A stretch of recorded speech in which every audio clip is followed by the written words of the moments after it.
Hello and welcome back to Books and Bubbles, the podcast where we discuss our current book obsessions while sipping on tasty drinks that are themed to the book. I'm Bethany. I'm Maggie. And I'm Paige. And today we're talking about Lisa Jewell's newest book, Don't Let Him In. This is a wild ride of a book, and Paige is going to go grab our first drink. We are back with our first drink. We did a Don't Let Him gin in honor of the title of the book, Don't Let Him In. There is gin and tonic mentioned in the book as well, but we have not gotten into spoilers yet, so I'll leave it at that. Yeah. So let me know what you guys think. Cheers. Cheers. Ooh, I like that. I might have gone a little heavy on the lemon. No, I think it's No, tasty. I think it's good. I like lemon a lot. It's like refreshing. Yeah. Gin and tonic is like my go-to, but I usually do gin and tonic with lime. I've never had a gin and tonic, so I was scared, but that's actually refreshing. Yeah. I like them. Yeah, it reminds me of a long drink, which is, also gin, so that makes sense. I like That it. would make sense. All right, so to get us started, we're going to have a good chunk of our episode be spoiler-free. So to start us off, if you haven't read the book, here's kind of like a little synopsis, if you will, of what's going on. All right, so picture this. What if the man who seems too good to be true actually is? And Don't Let Him In, bestselling author Lisa Jewell draws us into a world where charm hides danger and secrets don't stay buried for long. It begins with the perfect man, handsome, charismatic, supportive, but slowly, almost imperceptibly, things start to shift. He inserts himself into your life, your routine, your decisions. He knows a little bit too much and then disappears. And as time passes, questions start to come up. Was any of this real? Was he who he said he was? And the more you think back, you're like, if I could go back in time and tell myself one thing, it would be, don't let him in. Yeah, Lisa Jewell once again proves she's the queen of psychological suspense with hidden agendas and the slow boil tension that she's known for. This novel explores secrets and what it really means to feel safe with the people you think you know. This book is perfect for fans of domestic thrillers, character-driven mysteries, and books that make you check your locks twice. All right, so while reading this, how would you describe your experience? Were you like tense, or were you like just addicted to it, couldn't put it down? Or was this like kind of giving you anxiety? Or something else entirely? Like, what was your experience? First off, I'm wondering if your answer is it was giving you anxiety. What doesn't? I feel like it was just a page turner. Like I just kept going and going and going. I feel like you got a good idea of kind of what was going on fairly early on, but you just wanted more and more and more and to see how everything was going to play out. So I just couldn't put it down. Yeah, I was the same way. I was reading this on vacation, which was really fun, where I had a lot of time in my hands and just could not stop wanting to see what happened next. As you said, you did kind of have an idea pretty early on what generally was happening, but still watching him do something I'm not going to say, but over and over again in the book, like it just drives you a little bit crazy to the point that you have to just keep reading. So yeah, just definitely tense and couldn't put it down. Yeah, I would say about the same thing. I was anxious. Yes, way to call that out. But I think that's just because I was like, okay, what is going to happen next? And how does this link? And like, as you read the story, you kind of understand, like, it doesn't seem to be connected all together. But then as the story progresses, it is very much connected all together. Yeah. Yeah, I definitely had theories about how it was going to be connected, and some of them were right, some were wrong, but that was part of the fun of it, is it didn't tell you right away like how everything was like weaving together, and it was super fun to watch that come together as the book went. What kind of expectations did you guys have going into this book, like just based off of the vibes of the title and the cover? Did you go in blind? Did you have an idea what it was going to be about? I feel like coming right off of The Tenant, when it was like, don't let him in, I was just like, oh my gosh, someone's going to move in with somebody again. There's going to be somebody in the house that we don't want. Like, I figured it was going to be more of like something happening within a household, but that was about all that I could really understand. Is it just sounded like there was going to be a stranger entering somebody's life. Yeah, I thought similar things. As the story was getting going, I was kind of like, I don't know. I had my hackles up maybe because of The Tenant, where I was like, I don't know. It's called Don't Let Him In. And there's a guy all of a sudden in the story. I was kind of, I don't know. I wasn't trusting all the way. Yeah. So you guys did go in blind then, it sounds like. Oh, yeah. I didn't read the back of the book or That's anything. fun. Yeah, I had read the back of the book like a few months ago when I first got this book in, because I was making a video about like upcoming thriller books. So I had like a distant memory that had something to do with like women who were connected by this like one guy, and again the title Don't Let Him In. So I had a kind of idea of where it was going, but still could not have guessed like the crazy twists and turns that it took me on. Oh, yeah. It was so good. So fun fact, I never read the back of books. I feel like they always give too much away. And maybe that's because like I just like not having any expectations for the book, which sometimes sets me up for failure where I'm like, where is this story going? But I like to like be surprised and try and solve the book as I read. Yeah, that's so fair. Especially for thrillers, I feel like even a little bit of information can be too much because you have a general idea. Like, as I said, I kind of knew the direction this would go. And it is more fun to me to go in and have just absolutely no clue. Like, all you did was judge it by its cover, which I know you're not supposed to do. But like for thrillers, it's so fun to do that, especially with like authors like Lisa Jewell that you know you're going to love. I don't know if you guys have read other Lisa Jewells. Yeah, okay. Yeah. So like authors that I know I love going in blind because I know it's going to be a good time. I know I'm going to want to read it. And so then I just like to have that fully immersive going in blind reading experience. Yeah. Yeah, I definitely agree. There was one book that we read. Oh, it's Verity. Verity, it felt like it gave away the entire plot, like right on the back of the book. Maggie had me, she was like, whatever you do, don't read the back of the book. To this day, I have not read the back of a book since. Yeah, I know. It just gives away too much sometimes, especially if you are looking for that thriller, that twist. It's like, oh, well, I kind of know this is the story I'm going to read. Mm-hmm. And I hate that. Yeah. I want to be shocked. Yeah, this one's interesting because it doesn't have a lot on the back, but I think it just might be because it's the galley. Because Yeah. I feel like this is not going to be the final. Like, that's not very long unless they are doing that on purpose because this does not give away too much. No, this one's not as bad at all, but I read it after to me. I mean, but after I was like, okay, that's pretty good. Right. It Yeah. still leaves a lot to the imagination. Don't be afraid of this back of this book. Well, But- maybe yeah. not. Yeah. This I is haven't a seen different the finished copy yet. Yeah, the finished copy might be different than that, but It might give away the whole plot. Right. Yeah. Never mind. Proceed with caution. So this book was pretty long though. When you guys started it, were you hooked right away or did it take a little bit of like investment to start to feel like you had to keep reading? I'm going to be honest. I feel like I was actually hooked right by like chapter 2. The first chapter was so like, huh? That it made you just immediately want to keep reading, be like, what's going on? And I feel like they set up enough at the very beginning of the book. It was really good at keeping you engaged right from the start. I can't remember if there was a prologue or not, or if it just jumps into chapter 1, but I was hooked from like that very start. And I couldn't remember if it was a prologue or chapter 1. Maggie's like, all I remember was the anxiety that I yeah, felt the all whole I remember time. was immediately being like, oh my God, what am I getting into? I thought I got my first clue in the first line of chapter 2, but I read something completely wrong. Oh. So yeah, I'll talk about that a little bit more later. But that moment, I was just like, all right, I'm in. Like, Yeah. You do start the book with a little bit of a tragedy, and then you don't really know like how that plays into the bigger picture. And I think that's what hooked me right away. It was like, oh, what is happening? Like, how did we get here? And then you kind of explore that a lot more. Yeah, I thought she did a great job of balancing like it being kind of a slow burn. Like it is a longer book and takes a while to get to where you're kind of waiting for it to go, but she does it in a way that you still have to keep turning pages. Like it's not a slow burn where you're like, oh, I have 300 pages left. I'm just going to put it down now. It's like, how much more can I read tonight before I have to go to bed kind of slow burn. yeah, absolutely. Yeah, did you ever feel like you were questioning yourself as you were reading this book? Like you thought you had it figured out and then something would happen and you're like, wait a minute, what is going on? Oh, absolutely. I have notes in my phone because I was trying to keep track of all the characters and everything. And there was at one point that I had like a little map of like, this is what's going on here. And then I just have no. And then like a new thought process because like that was completely wrong. That's so funny. So Paige, did you have any word that came to mind while you were reading this book? Like if you had one word to describe it, what would it be? Probably like sick or like ill. Ill. Yeah. If you've read it, you know. Yeah, it made me feel ill at times. Yeah. Yeah. It Like- was sickening sometimes. But I couldn't put it down. Yeah. Sickest in the best way. It wasn't like graphic or anything. Like No, but it was just so stomach twisted turning. and wrong. Like Yeah. Yeah. Yeah, it did. It gave you the ick. Yeah, it did give you the. Yeah, maybe that's a good word. Ick. Ick. Ick.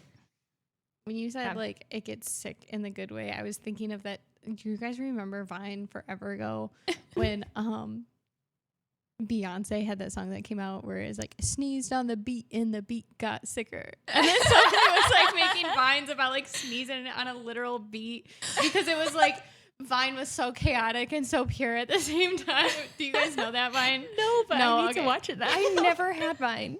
I can't remember exactly the phrasing, but it's basically like the things I repeat that I got from like pop culture. yeah. I can't remember how they phrase that, but like all of mine come from Vine. Like all of it.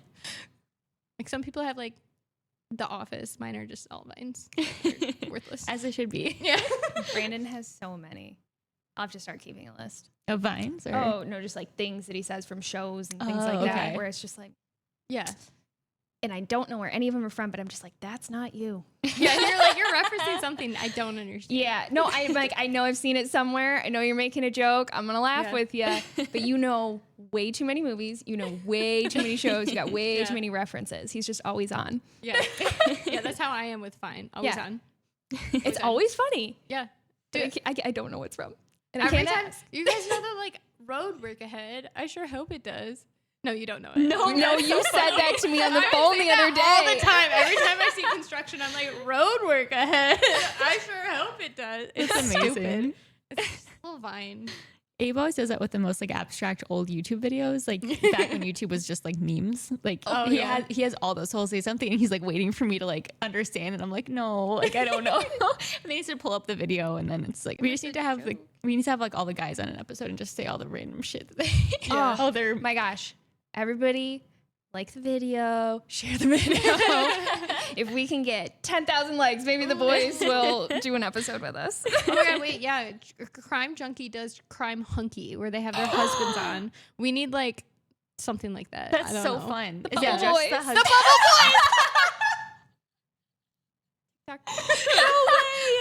We need That's the so Bubble good. Boys. Oh my gosh, that sounds reminds like me of like SpongeBob. this SpongeBob, like the bubble Yes, that's bubble what it bops is. or whatever he was. SpongeBob Dirty Bubble or what? It was like he had like this bubble guy that he was like hanging out with all day, and then he popped. He was so sad. Yeah, his like best friend. Oh, that was a that bubble. Bubble buddy. Bubble Yeah. buddy. That's Yeah. what it was. Yeah. Okay. That's so off topic. Oh my goodness. That's okay in the best way. Yes. Yeah, it's okay. Oh my goodness. Okay. Our poor listeners that want to know what happened in the book. Nah, they want to know about the Bubble Boys. Yeah, let's be real. They're here for the SpongeBob. Yeah. Well, in an effort to try to get us back on track, what did you guys think as far as like the whole timelines changing, different perspectives that we were getting? Did it make it more suspenseful for you, or were you confused? I thought it made it more engaging because as soon as I was ready to hear from somebody else, it was like, okay, now I'm in somebody else's POV. And I'm like, oh, okay, how do I get back to that? And then it just kept me engaged where it was like every time it was somebody else's perspective we were in or timeline that we were in, I was like, okay, where can I connect the dots? Yeah, that's kind of how I felt. I think I was pleasantly confused, like as much confused as she wanted you to be while reading it. Like I definitely didn't have it all pieced together, but it was fun trying to piece it together and trying to think about like how all of these different POVs were going to connect and the different timelines and like who is who in the different timelines. And it was really satisfying as you start to get those answers to start to piece those together and be like, that makes so much sense. Yeah, I would definitely agree. I love when books go back and forth between different timelines too. And just like you said, just you can gather so many more clues. You can get so many different things and you know that you're looking all the time. Yeah. So it just does keep you so much more engaged. All right, so now I think is a good time to kind of shift into some spoilers. So if you haven't read the book yet, please stop here, read the book, and then come listen to us again. Don't forget about us. Yeah, let's do another bubble break. I'm going to go grab our second drink. All right, we're back with our second drink. For this one, I did champagne and lies because the main character in this book loves a champagne moment. I looked it up on my Kindle, and there is mention of champagne 23 times in this book. There's this story that he's fabricated in one of his like elaborate lies that he tells the women that his mother won a bottle of champagne in some sort of contest, and she always held on to it for like some sort of celebration, and then she never actually drank it. And it says in the book he's told this story enough times that he almost believes it himself. So it's completely made up. He's a pathological liar, but he uses it as an excuse with these women to say we pop champagne and we drink it whenever because I don't want to wait for some special moment for it, and then therefore drinks it 23 times in this book. So today we did champagne and lies. So it's a champagne with a like lime syrup in it as the lies. So cheers. Cheers.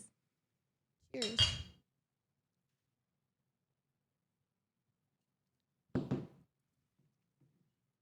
Still don't like champagne.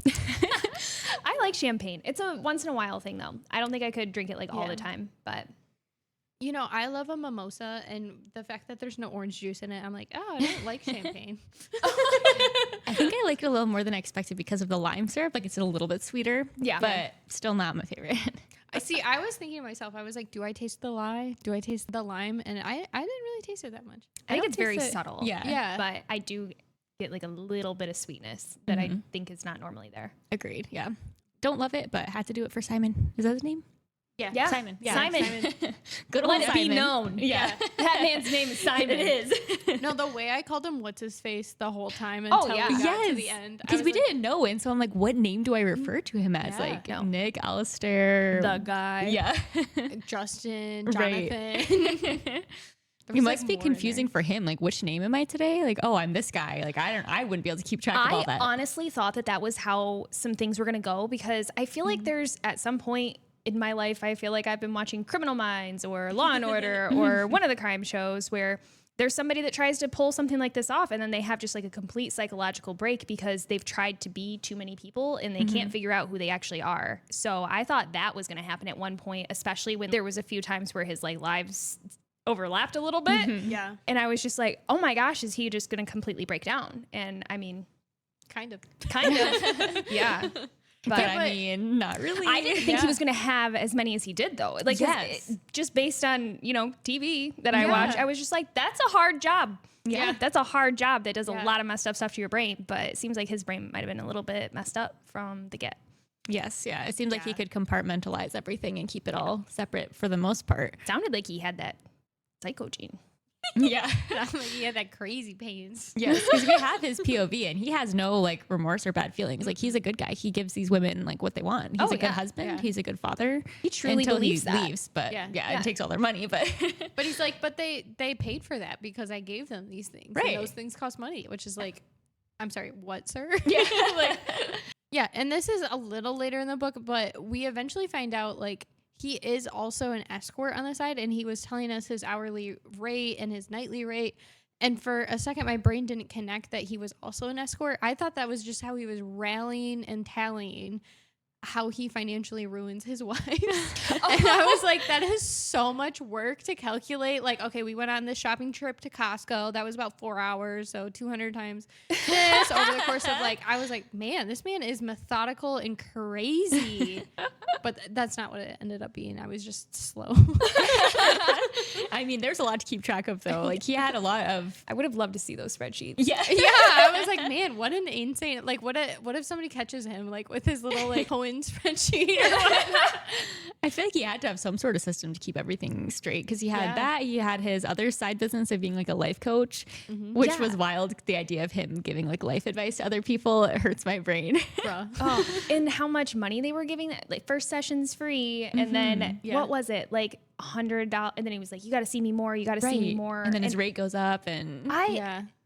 It just sucks because like, you know how many people fall victim to that kind of thing all the time. And you're just like, wow, this is actually not that far fetched. Like this guy's crazy. Yeah. But there's so many people out there just scamming people and it 100%. sucks. Yeah.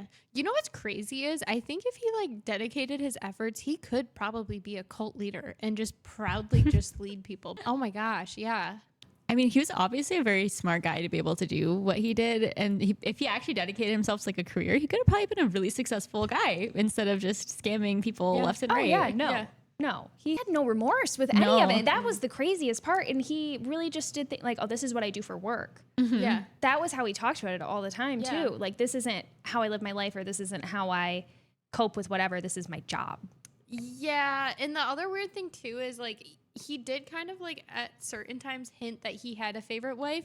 But then also when things started to go a little sideways for him, he was like, never mind, she doesn't matter. It's not about her. It's so quick. Oh, like, yeah. Not even a chance to even like pretend you cared about that person. Like it was just so quick. I feel like Martha was the favorite though. I wrote it down Yeah. because towards the beginning of the book, he said all the bad marriages might not have happened if he had met Martha first. Yeah. I agree with you. I think that if things had gone a little bit differently, like, I mean, well, either way, I mean, a psycho is a psycho, but I do think that he had loved Martha a ton. I also think that at the end of the day, if Martha had known to a certain degree, like she seemed to really be hesitant on like kind of changing her mind about him. So I wonder if he had talked to her differently in the beginning and started things off a little bit differently. I feel like he could have just had her wrapped around his finger too. Yeah. Just all in on it with him. Yeah. But he did stray from her too. But that was all because of him just getting in his head about the restaurant situation. Because if she didn't have that like little bit of attention towards Patty, I don't think he would have gone and pursued Should we Ooh, talk yeah. about the wives? Like, who were your Yeah. favorite wives and, or I guess love interests? I guess we could say Yeah. victims. Yep. Who's your favorite victim? Oh my god. That's how She's your victim. That's so awful. We can only laugh about it because they come out on top, okay? Yes. Yes. Well, Sort of. most of them. Yeah. Some of them died. It's fine. It's not fine. No.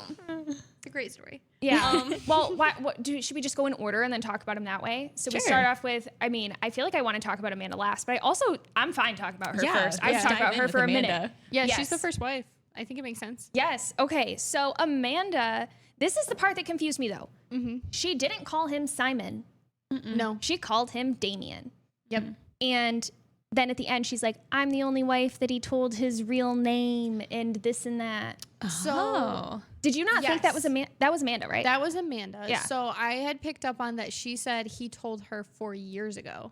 So after, after the murder. Okay. Yeah, after the murder. Gotcha. Going into the murder, let's talk about Tara. Well, wait, I want to go back to Amanda No, for I'm a just second kidding. first. There's so much to say. Yes. So at what point in the story did you guys clock that Amanda was still involved?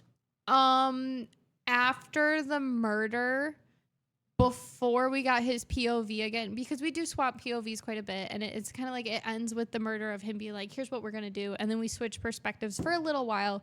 We don't get later on like how the great escape happened or something like that.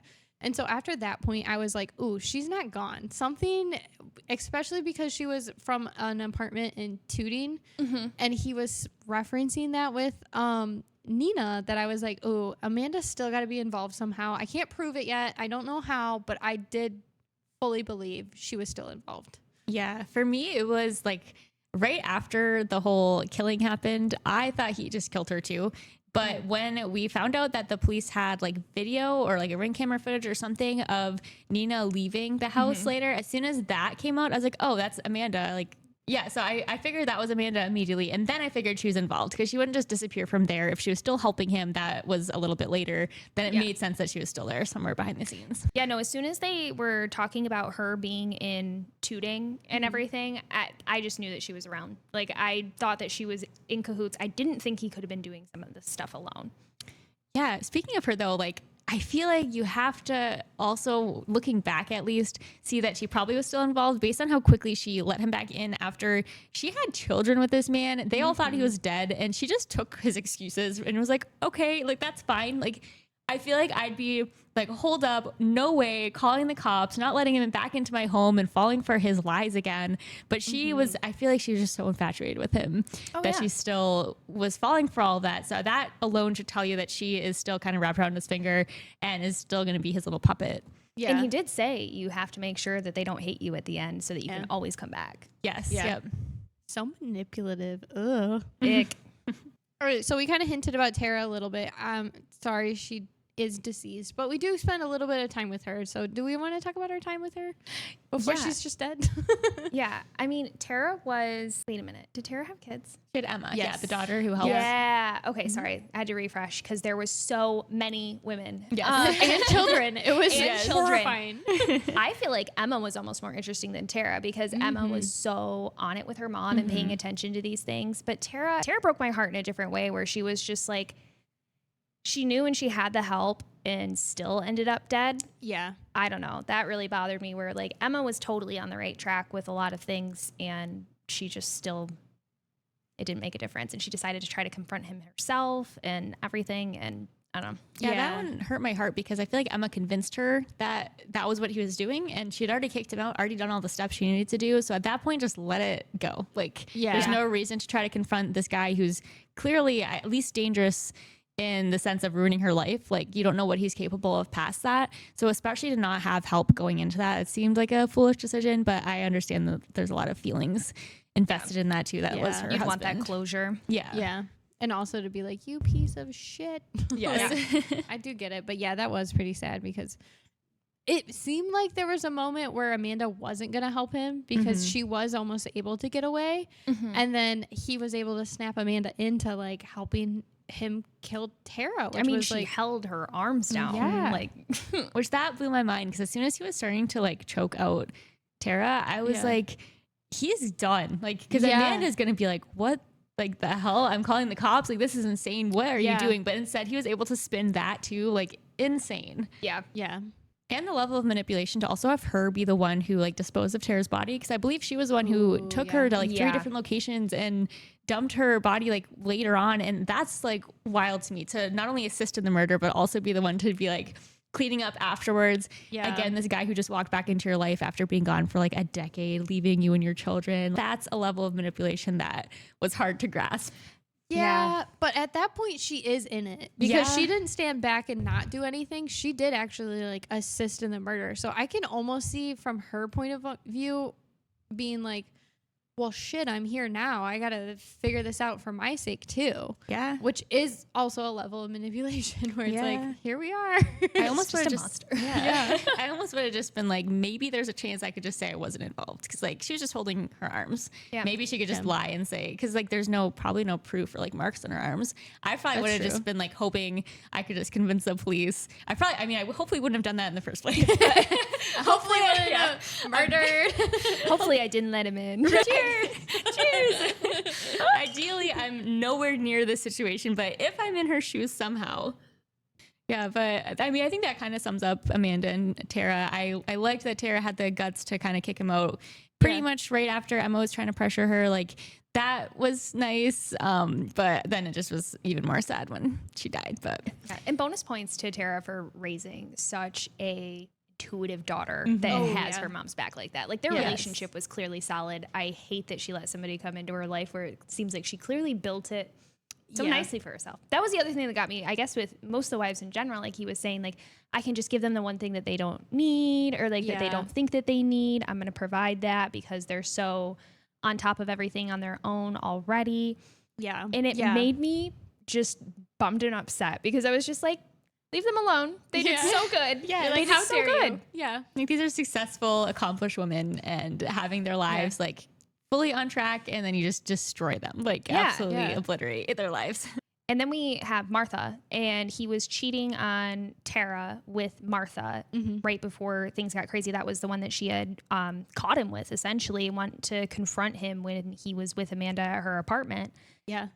How wild, by the way, to have 3 of your women like at the same time, just like I thought his brain was gonna imploding. break. Yeah.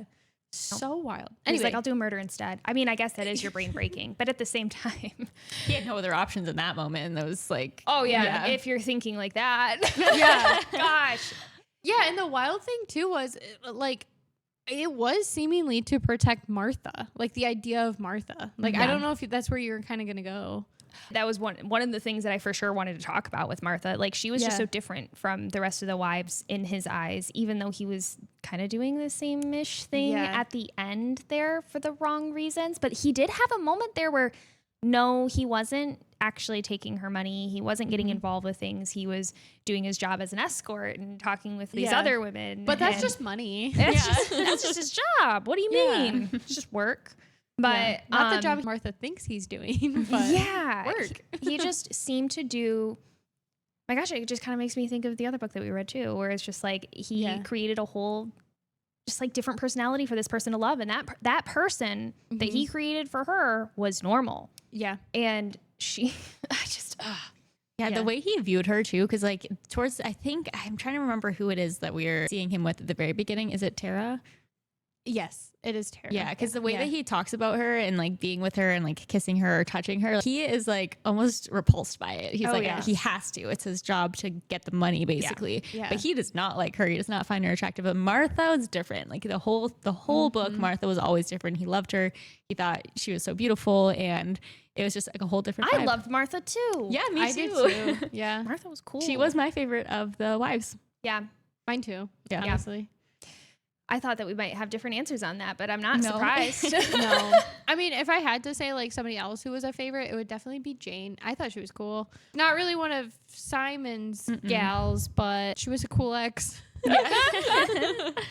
What's weird about the Martha thing is he seemingly also like loved Martha the most. And then all of a sudden we kind of see him shift in with Nina, and we kind of follow that perspective through her daughter, Ash, when he kind of just shows up and is like basically alluding to being an old friend of her now dead father, and like kind of worms his way into that family in a super gross way while they're going through this super tragic moment. And then he like brings the mother comfort, if you will.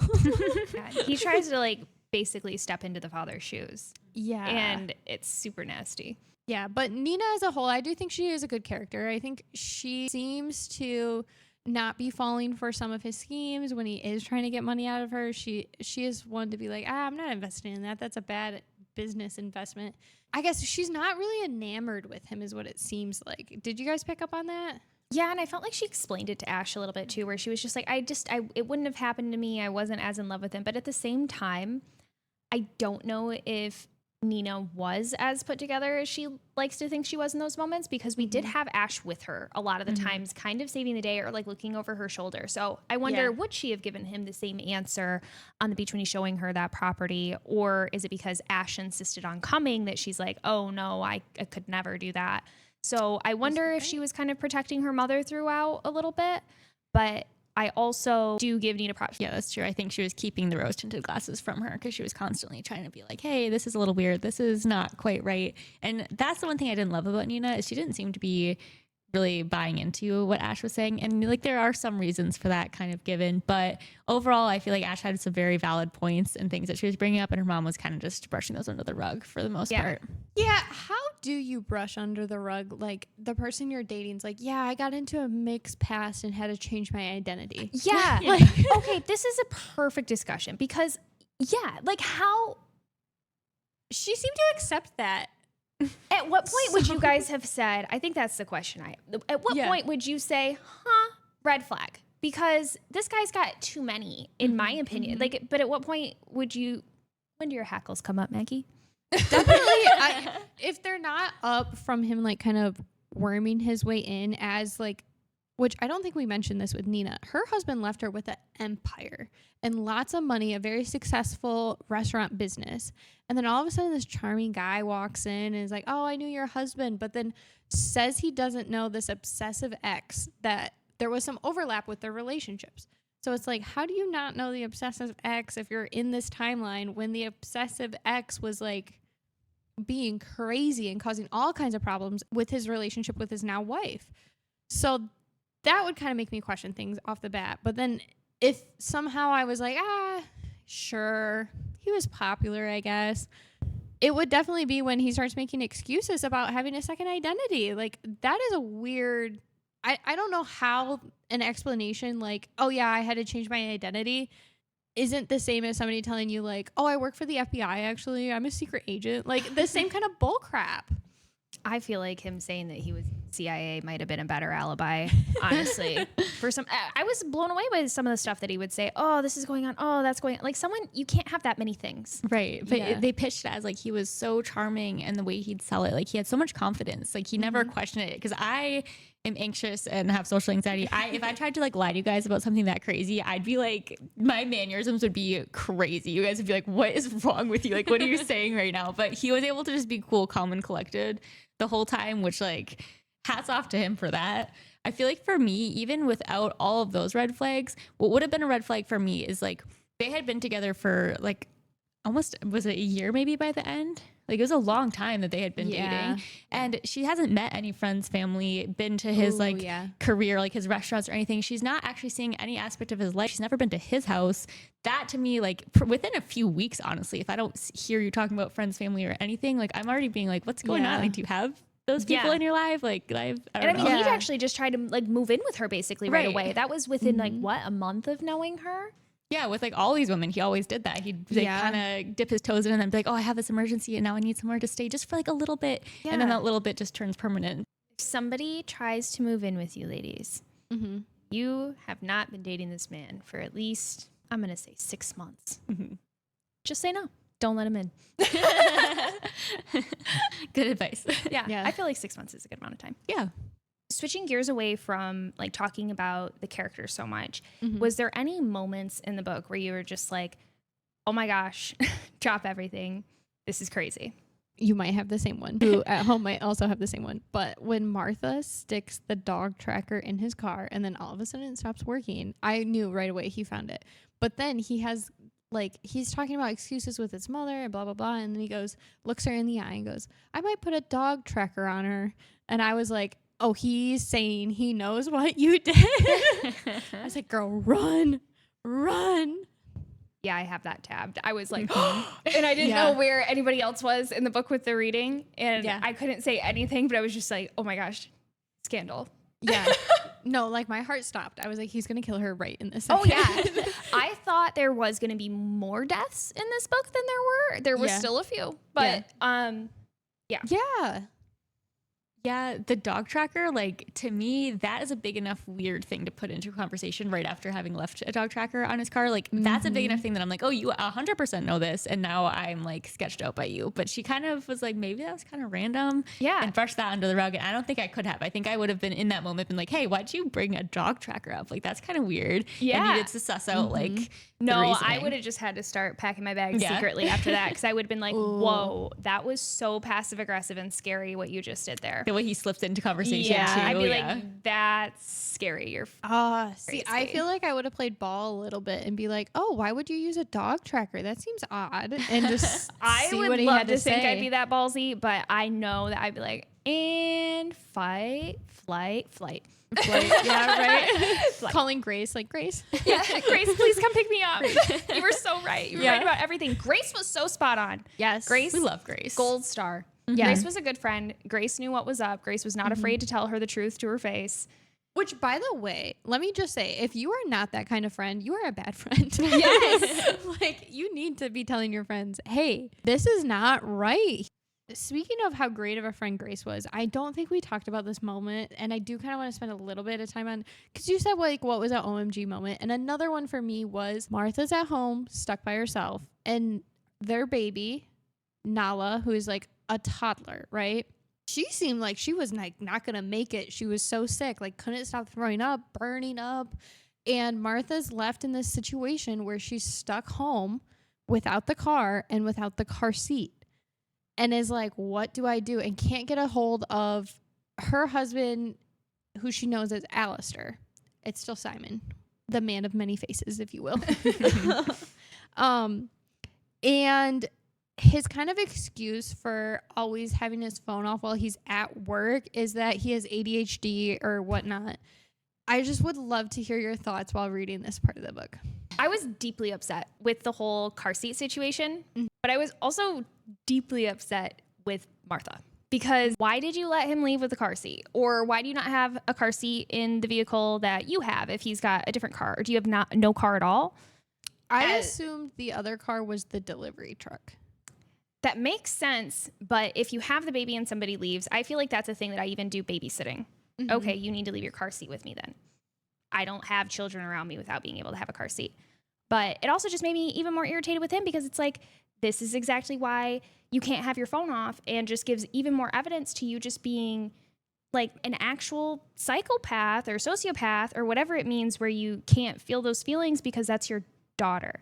No matter what, you might not be a full-time husband to Martha, but you signed up to be a full-time dad for each of these kids that you fathered, and you're not watching out for any of them either. It was just another level of selfishness. Yeah, the kids felt like accessories in his like Yes. toys. They were never Perfect word. Yeah. What about you, Bethany? How did you feel? Yeah, for me, he used the kids almost as like a ploy to get the wives to think he's a better person than he was. Like, you see the POVs from Martha thinking like, oh, he is a good dad, he is a good husband because of the way he was with Nala when he got back after all of that. Because that should not have been easily forgiven situation. But I think it was then that he used like that as a way to kind of seem like a better dad than he was. And he did it with one of the other wives, maybe you guys remember. But one of them, I'm pretty sure, had kids that weren't his. And he had a moment with one of them where they were telling him something and being... Oh, it was Martha's son. Yeah, that was Oh, it was Martha's Martha son. too. Okay. Yeah. Because that was another time where she was like, wow, like he is actually a really amazing person, because her son was being super transparent with him and telling him things that he wasn't telling anybody else. Yeah, wasn't he struggling? Just like, it sounded like gender identity or Yes, something. yes, yeah. Which is such a hard thing to talk about with anybody. And if you don't know what is going on in their mind or how they want to talk about things, and the ball needs to be in their court. Like, that's just, it's a tough conversation to have. So it's interesting. It is. That he was so good with it, but at the same time, I wonder if it's just those skills and that like being able to read people and manipulate and do that. I was just glad that if that was the way that it kind of went down and what he did, that he seemed to use his powers for good in that moment. Yeah. And part of that I feel like is as a manipulation tactic though, because then Martha sees that and she's like, wow, like my son trusts him so much that he's coming to him with that. Like, that's amazing. It just reaffirms what she believes about her husband, because she obviously has those doubts. All these women have these doubts because the things he's doing is not normal. Like going away for this amount of time, turning his phone off, like these aren't all adding up. But then he does these things like that reaffirm what they want to believe about him. And that's like a level of manipulation that is crazy. He really could have been so successful in anything. I know. Yeah, it's wild. Backing up a little bit to what you said about the car seat situation, I do think that on his part, that was a form of abuse in the sense that he was able to control Martha almost, so that he knows she's not going to leave if she doesn't have the car seat. Because if I'm the shady guy and I'm going to go off and be with this other woman, but I care so much about Martha, well, I don't want Martha to leave me. I'm not giving her the option to. I have the car seat. Do you know what I'm saying? Yeah. I hate that. Yeah. But yeah, no, you're not wrong. I just feel like I've never babysat or talked to any parent ever and been responsible for a child without a car seat. It's just like a part of the transaction. I mean, for emergencies, you need a method to be able to drive the child. Sometimes people even are like, I'll just take your car, you can keep mine. It's easier that way. I don't want to uninstall the seat. I don't know. Car seats have been such an important step in the process for me. I can't accept it and not be irritated with Martha. But I know that she was in a situation, but you know what, girlfriend, buy another car seat then if you need an extra one for your van. Yeah, I don't know necessarily the whole dynamics of it, but I think that was his motivations. But also, what happened to the car seat when he was with Nina? Did you never see it? Oh, interesting. Ooh. Plot hole. Lisa, Jewell, we have questions. Maybe that didn't make it in the final. Maybe it's not a plot hole. Maybe let us know. We have galleys, so not everything is as it will be necessarily. Things can change between the galley and the finished copy. There's many months between those two, so it's possible that's not in there. Sorry. Yeah, what would he have done with it? Maybe just trunk, honestly. Could have just chucked it in the trunk. She probably never looked in his trunk. But it's just so much work to like uninstall and reinstall a car seat. If he did, then it really was a manipulative thing that he did with Martha, and then I think it would have added to his character to like have him think about it in the book. Yeah. So I wish there would have been either an extra step or leave it out. Well, again, for him, like the kids were just accessories though. So it's like, did he really care that much? I think that Martha should have cared though. That's where I'm irritated with Martha. I don't care. You're the mom. I feel like she didn't put a lot of those small details because the book was already long. Because like we don't hear like any of his in betweens. He's like here and then he's here, and that's fine because like otherwise this would have been so long. But I feel like things like that maybe happened behind the scenes, and you could fill in the gaps. But we definitely didn't see all of his manipulation. We just saw kind of the grand scheme because he'd show up in this new town doing crazy things. And part of me at one point was like, this is wild because to visit this next woman, he has to be gone for so much longer. Like, it's not just like an evening or something. He's gone for a weekend. Like, why didn't he have them be closer? But I guess that has more chance of overlap and people finding out. So he had to make it far enough away.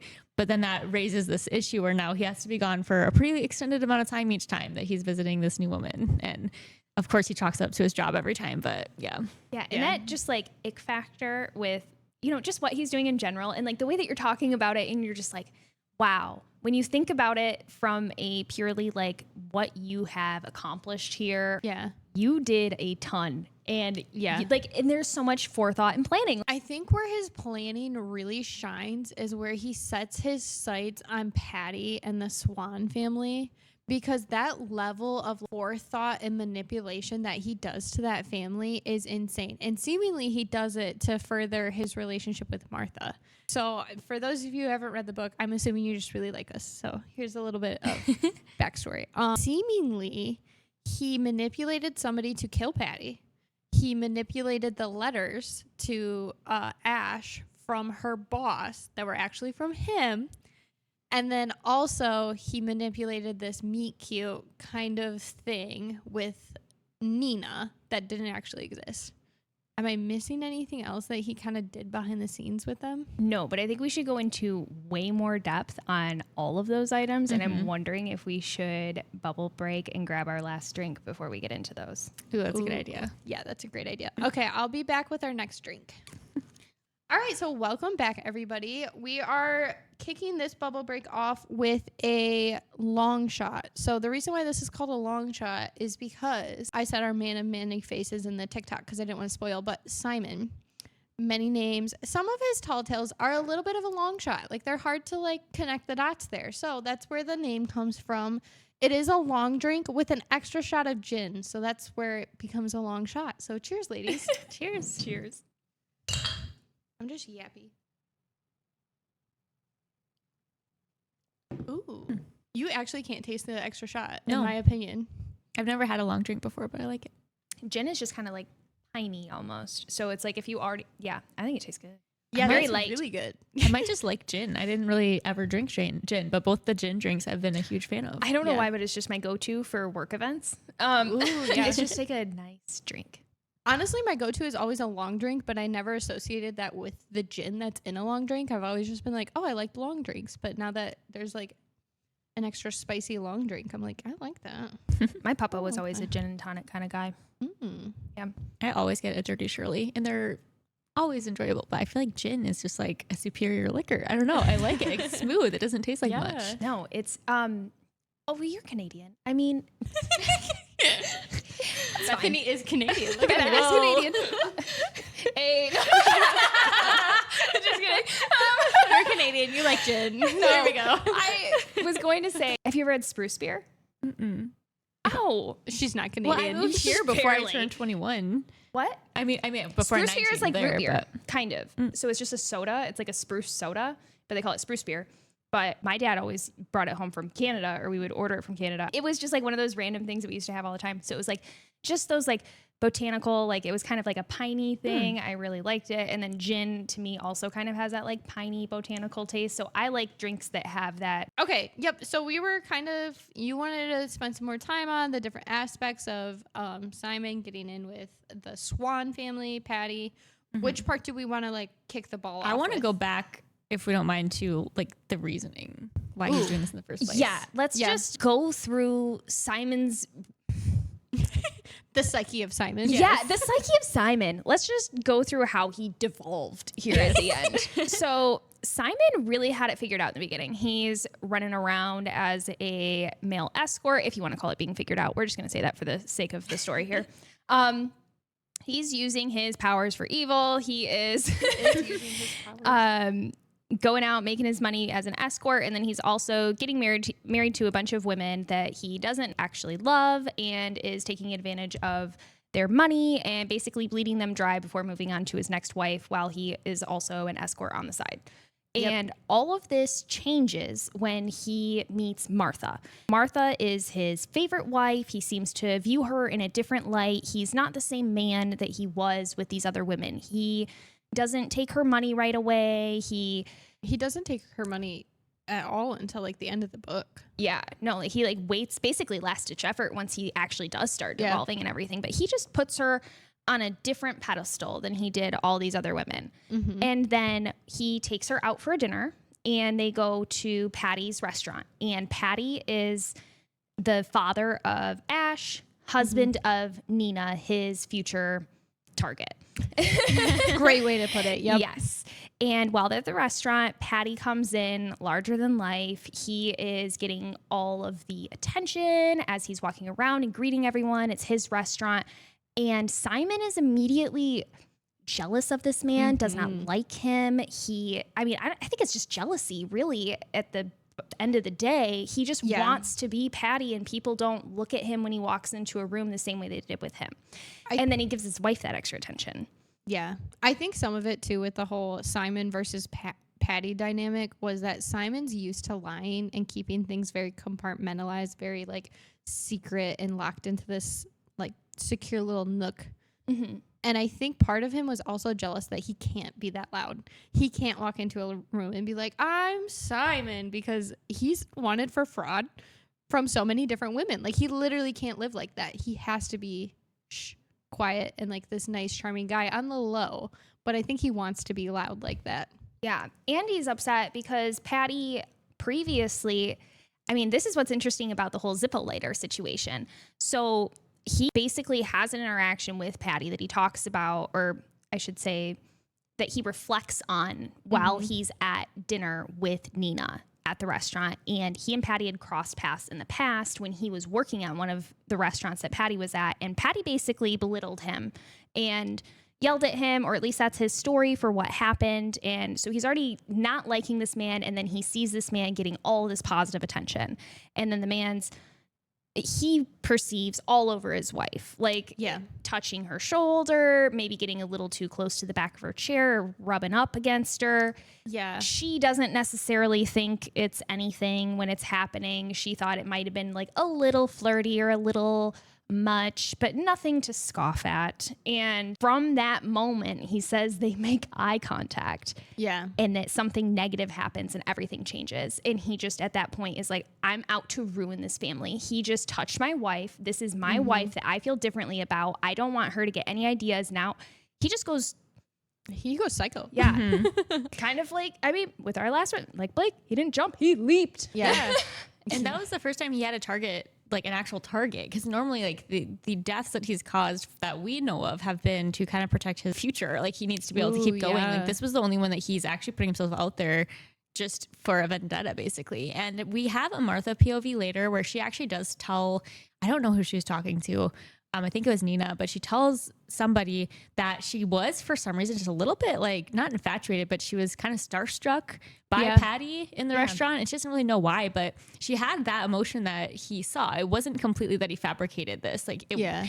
Because that's what you think when you first read it. You're like, that's crazy. She probably just like glanced at him and he has this in her head. But she did have like a slightly different emotion towards him, but then he just couldn't let go of that. Like he had to pursue it and get his revenge. Yeah. Yeah. And he did it to the whole family. It wasn't just about destroying Patty because. Well, hold on though. It almost seemed like he left Arlo out of it though. It was Patty, Ash, and Nina. That's so true. Yeah. I hadn't thought about that until just now. Is it just because Arlo was so out of the picture that he couldn't get that initial intel? I think it might have been because Arlo is Ash's brother, Nina's son, Patty's son.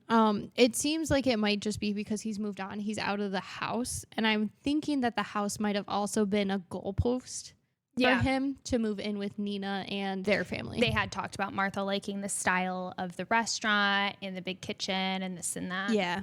But with Patty, basically, after that, tries to get into their lives with sending the Zippo lighter. And he says that he got it from when they had worked together. But we know that that's not true because we've gone through a lot with Jane. And Jane fills in a lot of gaps for like what's not making sense with the whole Patty timeline. And as he starts getting more and more infatuated with his family, he starts going after Ash too and catches her at a bar chatting with her friends about how she's got a little crush on her boss. Yeah.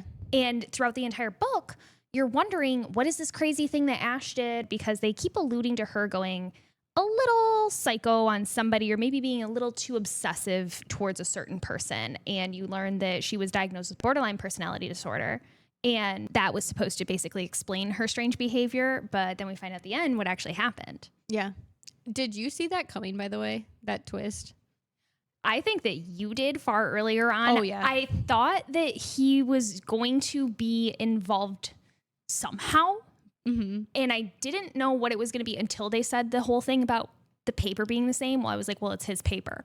Yeah. But up until that point, I didn't understand how. Oh, I knew I clocked it so early. I was like, he pretended to be Richie, Ash's boss, and was sending her letters and making her believe this thing and setting her up to fall is kind of where I thought the story was going, which is kind of exactly what happened.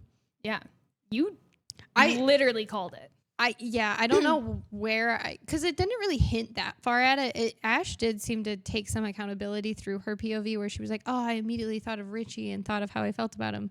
But the second he like overheard her at the bar and was like kind of like, stop with her friends that were like teasing her for having a crush on her boss, I was like, ooh, he took advantage of that intel and he got his way. I didn't see that at all. Like, that was a cool really? thing. Yeah. Yeah. I just continued reading at that point. It did not cross my mind. So that was smart. Yeah. Oh, thank you. That was like I was blown away because I was further in the book than you were when you said that. And I was just like, oh, good job. Okay. You were like, wait a minute. Yeah. I was like, I just read the part with the paper, so I think you're right. But I hadn't got the confirmation yet, but I was just like, dang. What do we think his like end goal was with that though? Because he obviously still wanted to be with Martha. It's like, why was he pursuing that to the level he was? He already kind of ruined their lives. I thought the same thing because like when you think about Patty, okay, so we know that Patty has been murdered, and we find out at the very beginning, you're told who killed him. So you know that it's not him that does it, but you still are like suspicious in the background. You're like, obviously he's got to be a part of it somehow. And I mean, I did think with him being schizophrenic that it made sense that he was able to be manipulated. I was like, somebody probably manipulated the guy. Yeah. But Silverman. yeah, but you would think that might be the end of it. Because what is he going to do? I just didn't understand where he would get his gratification because he started with a murder instead of letting Patty see his life fall apart or see his wife go after somebody else or feel that same feeling. Like, I didn't understand how he got that same kind of revenge because then he was just hurting the family and trying to take advantage of them, unless he was just trying to give Martha the life that he thought she wanted, and that was the way to take it.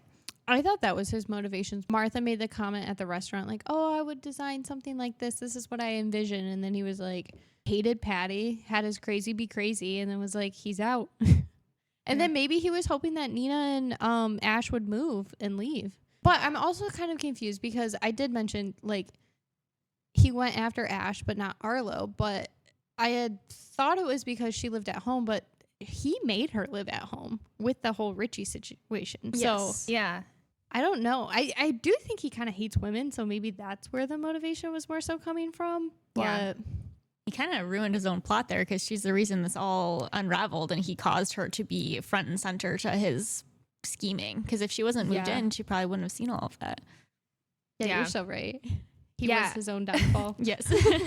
Ash did a ton. She ended up talking to Tracy. She talks to these other women that she finds on the internet, and Jane. Yeah, and her girlfriend's ex that got her the Yes, I love that. BT dubs, tell her I'm single. Yeah, I thought that was so cute. I was like, there better be like a meet cute at the end or something. I wish that was the epilogue. Yes, me too. It's just their awkward date. Hey, I got you more soap. Hey, I re-gifted the soap to you, and here's some more. Yeah, I got it. I paid for it this time. And she's like, I didn't. She didn't like the soap either. Yeah, she kept the box though. She'd be happy about the box. But so of the people that Ash and Tracy kind of like tracked down and everything, like what did you guys find was like the craziest clue or just the most interesting? Or do you guys think we should just like go through the different people that they met and talked to? Ooh. I mean, certain ones stood out. Obviously, getting in touch with Emma was huge. Yeah. Sarah ends up like putting a review online or something about him when she finds the life coaching page, like the old archived page or whatever, that gets her connected with her. And she finds out about how he was like kind of taking advantage of the situation, and that whenever she was to go to the house for the sessions, there was this wife, Laura, and his 2 kids. And then we're able to get connected with Laura. And then we also get connected with Jesse, who's one of the people that he was courting. Yeah. Yeah. Andre. Andre was escorting Jesse. Yes. Jesse, I feel I could give props to that woman forever. Oh, yeah. Yeah. Yeah, especially because she knew him for like 15 years. So that's a long time to like know somebody and then all of a sudden have this like, clearly this is a secret relationship. This is a hush hush. And then he takes advantage of her and now she's like, oh, shoot. And he was kind of counting on her to like shut up and not do anything because of that. And yeah, you're right. Like props to her for like being like, actually, this is really messed up. And now I got to like share this part of my life that I've been like hiding from my kids. And Yeah. And she stood so strong about not helping him because he was like kind of banking on her handing over a lot of money because she had a good chunk of money, but she wanted to save it for her kids. And he always was saying they don't deserve any of your money. Yeah. And he thought she was going to give him money and she wouldn't. And it made him so mad and had a whole like episode about that. And that's, I think, what caused her to. Yeah. Yeah. I loved when she was just sitting down with the police officer and was like, listen, I just don't want this to happen to anybody else. And I was like, that's so brave. Yeah. Love it. And I mean, the way that the women all came together, like girl at boss. the end. Yes. It was crazy. Oh, I would say that was another jaw-dropping moment. Oh my gosh. And the sons were there too. Before we get to that though, I feel like we have to talk about Paige called me and I was like, I knew what she was going to be telling me about because I had the same reaction. Do you want to take it away? Page 424. I don't know what page it's going to be on for you guys, and I really hope it's in there. But it's actually not. It's actually a smaller book. Like I don't know how they condensed it, but it is a lot shorter. Really? But I don't think it'll have 400 pages. I'll tell you how many pages. Oh my gosh. Well, then if there's anything you guys want to hear about from the, I don't think they shortened it. I think they somehow condensed the like writing. Oh, Like just they like made formatted the it fonts different. Okay, that makes sense. I guess It is 368 pages. Wow. That's like 90-page difference, yeah. though. That's quite a. So it's not going to be page 424. It doesn't exist. Yeah, page 424. It does not exist. But there's the scene basically where like he is going back to Martha because Martha and Nina and Ash, everybody kind of like got together and they're like, hey, BT Dubs, he's a monster. And we are going to take him down. Are you in or are you out? And this is it. So Martha is in the position of power, basically, as the favorite wife. And she's like, please come back to me. I miss you so much. I know your mom needs you, but I need you. And it would be so nice if you would come home. Pretty, please. I have money. Come back. I have money. I want to do this. Yeah, whatever it takes. And he comes back to her, and then they're, fooling around. She's all, meet me in the bedroom. And then Would you be able to? I'm sorry. Absolutely not. No, Absolutely not. I would be way too scared. I don't know if I could fake that. Remember that time when I said fight? Yeah. Yeah. Very easy decision. Yeah. Because Safety first. not only does she meet him in the bedroom, but like they totally have some adult time together. Oh, yeah. That I'm like, I don't think I would be able to. That's what he was saying. Yeah. That's like one thing that maybe you guys have a different answer for. Why didn't she just have him walk in and all of those people are in the living room? Why would it be at the beach instead, where there is more of a public place that people can get away? Like, The why drama. Did she have to, yeah, the drama. The drama. Because it did add so much tension. Yeah. So he could escape and It's for the plot. for the plot. It is, and it makes sense, but I also hated it. I was like, Yeah. there's Well, no... listen, I wanted Blake to sue his boss. maybe there was something to Nala wanted to keep her house a safe space for her children or something weird like not weird, but like totally makes sense like that where you're not really thinking about it while you're reading the book, but like it kind of makes sense. Yeah. But for the plot. But when they are like kind of going through their little motions at the beginning, he makes a comment and he says, she's over enthusiastic. I can tell she's acting. And now so am I. And then it goes ... And I was like, and I'm done. I'm not reading anymore. I don't want to know what happens next because I thought they had this in the bag and Yeah. I'm going to freak out because he's onto them. So Martha's dead. And I really thought Martha was going to live. And I was just like, girlfriend's dead. And I called Bethany and I was just like, hold the phone. I'm almost done, but I need to talk to somebody. Like, this is crazy. I don't want to keep going. I don't know what to do. I need snacks. And I need snacks. Yes. And lo and behold, solved about 30 seconds later. I know for also context, Paige asked me like, did you read page 424? And I was like literally on page 422. So I was like, no, but we were on the phone and I was like, let me just read real quick. So I was an awful phone companion for a second while I was reading. And then I got to that part and I was like, huh, that's weird. Kept reading. And then he also said that he smelled fear on her, which I was like, ooh, that's also weird.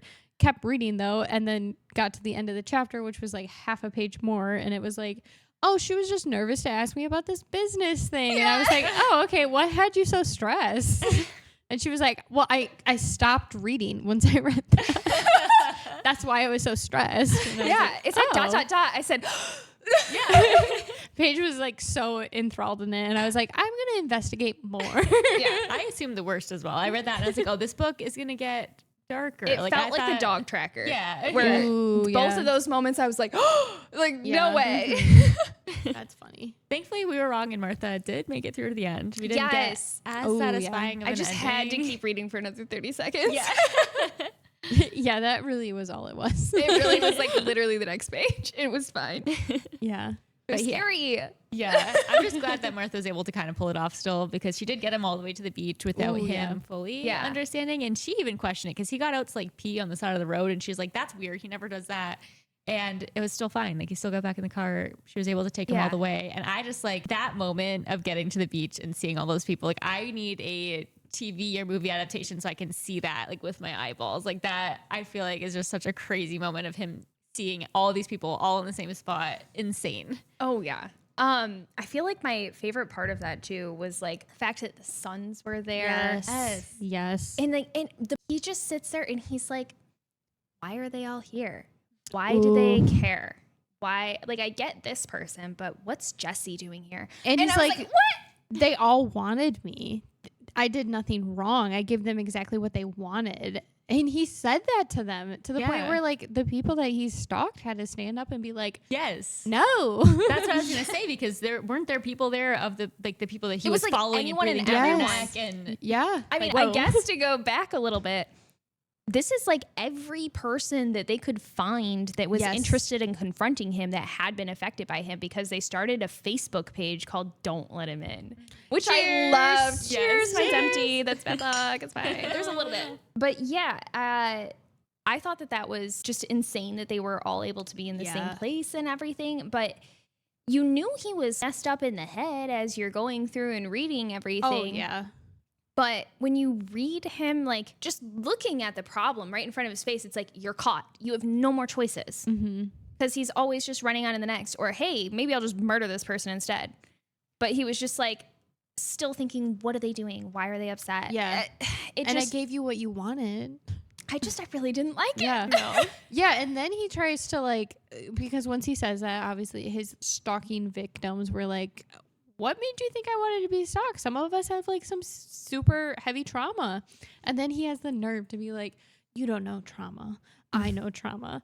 Yes. Turns out his trauma was he was a spoiled brat. That was his trauma. Yeah, he didn't get his trust fund or something, right? Well, it's alluded to like almost like there was no money left for him because he Yeah. wanted to spend it all. and he was spoiled and got everything he wanted until his mom like didn't have anything, and then she took him out of the will or something. That's what Yeah, it was. because taking she him out was of the will. worried that he was gonna kill her. yeah. She was Yeah. thinking like, he wants everything I have. I've already been bled dry. I don't have anything, and at this point, I think he's just gonna kill me for my like little bit of money. Yeah, but that whole like situation, just being confronted and everything, I guess going back to everything that happened there, did you guys expect him to just like walk off into the water? Yeah, I think for me, it bothered me a little bit because the Suns had him like pinned down before that. And he was able to like worm his way out of that and then ran off into the water. And they all just like stared at him like, what is he doing? And didn't react right away until he was like well into the water. And that kind of pissed me off a little bit because I'm like, you currently have him pinned down because you know he's trying to just get away with this. Why isn't it that like as soon as he gets out of your grasp, aren't you still trying to grab him? Why are you just like, oh, you got away? Like now you're running away. I don't know. I thought it was like him imagining what he wanted to do for a second. Like it took me a minute to be like, oh no, this is his actual actions. What is happening? Like I was so bewildered. Yeah, I read it twice because I was like, that's what happened. I think somebody would Yeah. have like reacted more, but then they were so late to reacting that he's just gone. Yeah. For me, when he was like starting to walk off into the water, it started to make sense because I was just, I mean, what do you do in that point? If his last option was, okay, I'm going to murder somebody once I'm caught, made sense to me that he would try to go and kill himself or whatever. But did anybody else get like actually suspicious when it was water again? When it was water again. Because he like last fake drowned. Because Oh. he fake drowned and he said he had grabbed his emergency kit that he always keeps, his emergency escape plan or whatever, right before he left. Interesting. So I wondered if it Yeah. was something that helped him breathe underwater that he grabbed. Oh. I didn't think about that. That's As soon as he went in the smart. water, I was like, he's coming out. I forgot about his like escape Yeah. kit. Yeah. Yeah, he did grab that.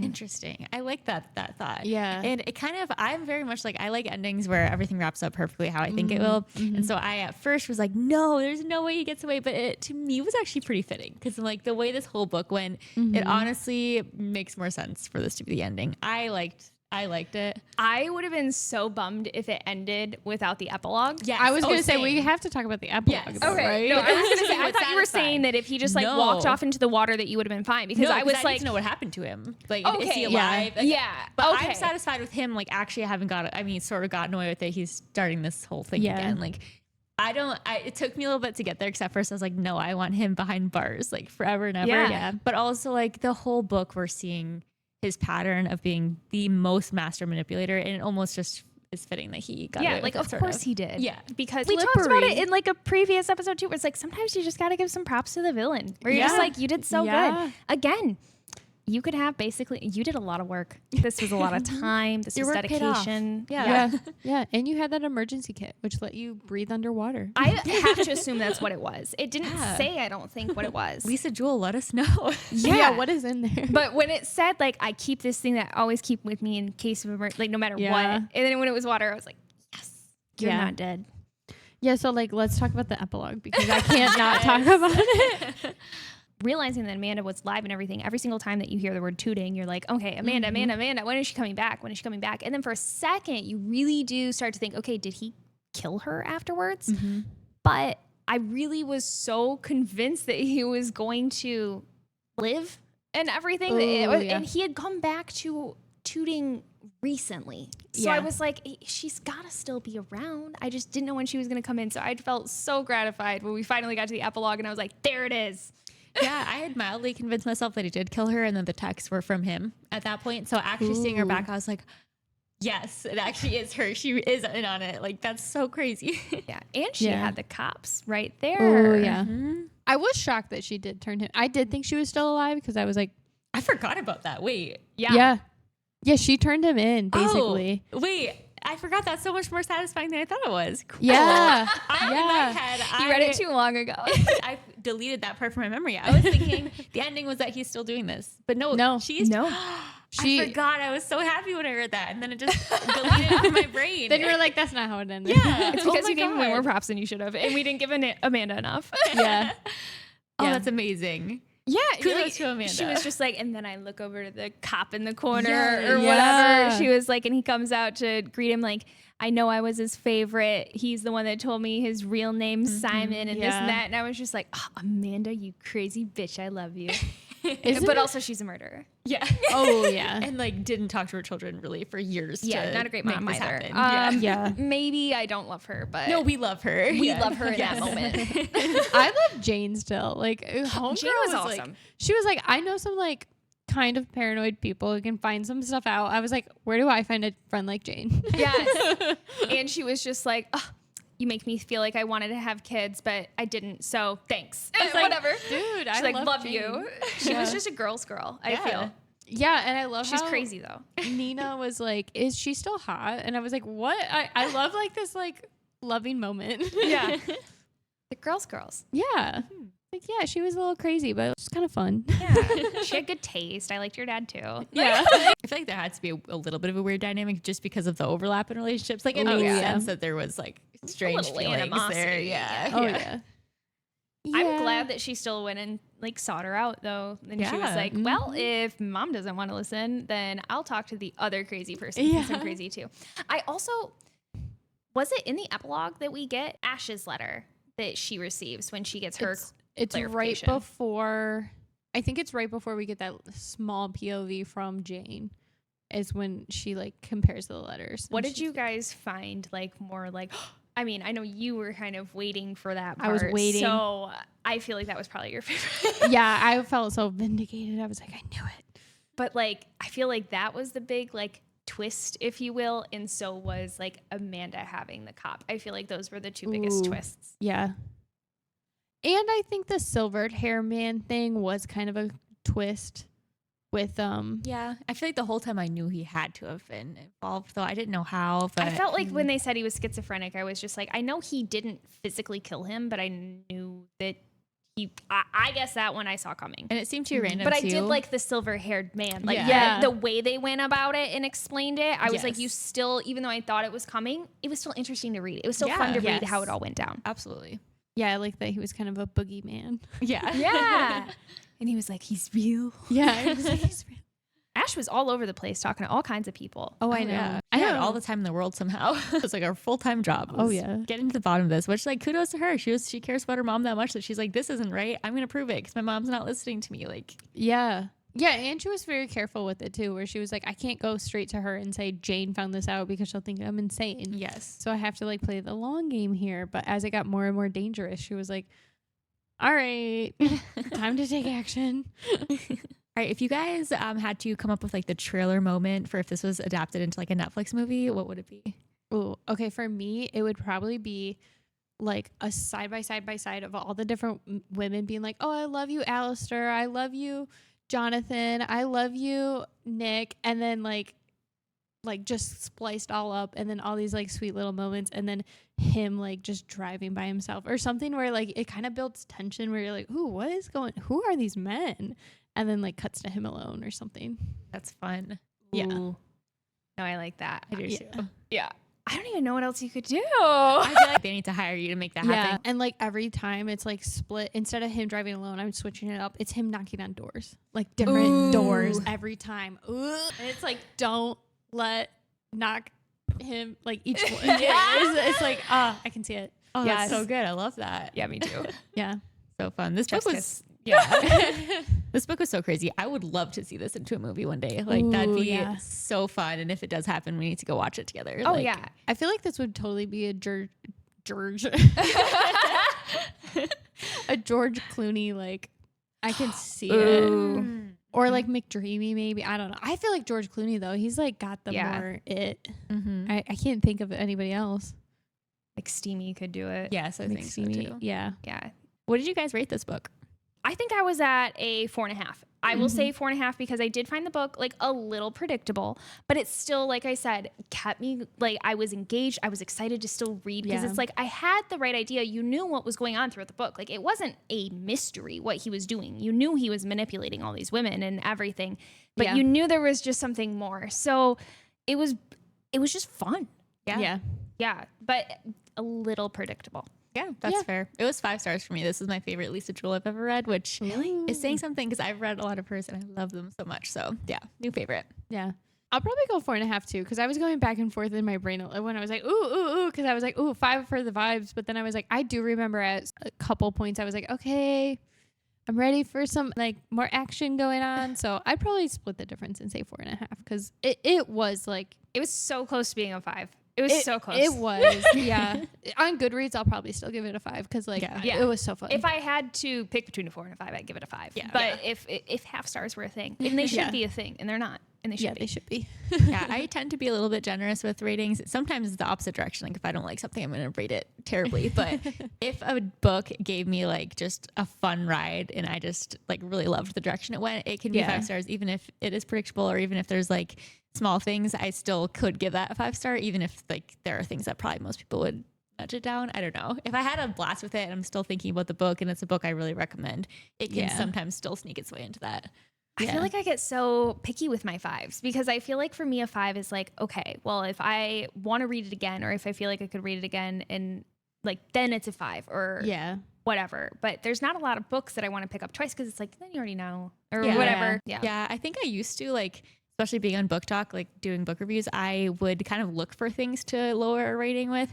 And I found I wasn't enjoying books as much because I was looking for like the faults in them. So I've kind of switched and now I think I go probably trend higher ratings than most people who read the amount of books I do, just because I specifically don't try to like be nitpicky. If things really bother me, I'm going to take note of those, but Yeah. I try to just enjoy my ride. And then at the end, just kind of go off of my vibe and like what I thought of it and Yeah. the feelings I had like at the end of it. But I've definitely gone like way across the spectrum on that across the years. Yeah. I feel like at one point somebody was like, a 5 would be like, this book was life changing. Like I would recommend this book to every single person I come across. I loved this book so much. It's part of my personality now. And I thought it took a lot to get to a 5. Yeah. But I like being able to just be like, nah, it was 5, it was great. Yeah. I feel like I'm more like, nah, it was a 5, it was great than I am like life changing. But I did think there was moments in this book where I was like, okay, come on. I know he's psycho, but tell me more. Like, tell me how else he's psycho. Yeah, it's like it's the extra of like if they had gone the extra mile with like adding something in saying I took the car and I left the car seat in because of this, I'd be like, whoa, Yeah. that's crazy. Yeah. But that would also be like a far longer book. That would be cool to get Yeah. into psyche more, And though. I think that's Yeah. where just for series books have that Yeah. advantage where it's like they can be that lengthy and give you that detail. Yeah. And we didn't get a ton into his psyche. Like, you just kind of see what he's doing. You'd hear a little bit about what he's thinking, but Yeah. you didn't get a lot of his like strategy or anything, or the way he's Yeah. like planning to scheme and You just know that manipulate. he's trying to make Yeah. people happy or whatever. Yeah. Yeah, but he was also very childish, whereas like the second somebody wronged him, he felt he was like, I hate her. She's a bitch. Ah, Yeah. yeah. Like he just changed so quick. Like even with Yes. Martha, who he said was different. It's like the second she had all those women around him, he was like, and she's dead to me. I don't love Martha anymore. And I was like, bro, you started this whole thing for Martha. What do you Yeah. mean? All right. Well, I think that kind of wraps up our session here. Is there any last words or last thoughts? No, we should probably get back to our Bubble Boys. Always. All right. I think that about wraps up our discussion of Don't Let Him In by Lisa Jewell. I had a blast reading this book and talking about it. It was super fun to be able to get early copies from one of Yeah. all of our favorite authors. Like, Yes. we were giddy about this one. So huge shout out to Yes. Atria for sharing this book with us. I hope you guys all love it too. This episode should drop just a little bit before it comes out. So hopefully you guys can get your hands on a copy as well. And I hope you guys love it as much as we did. Yeah. And check out our socials for some bonus content. See you guys next time. Bye.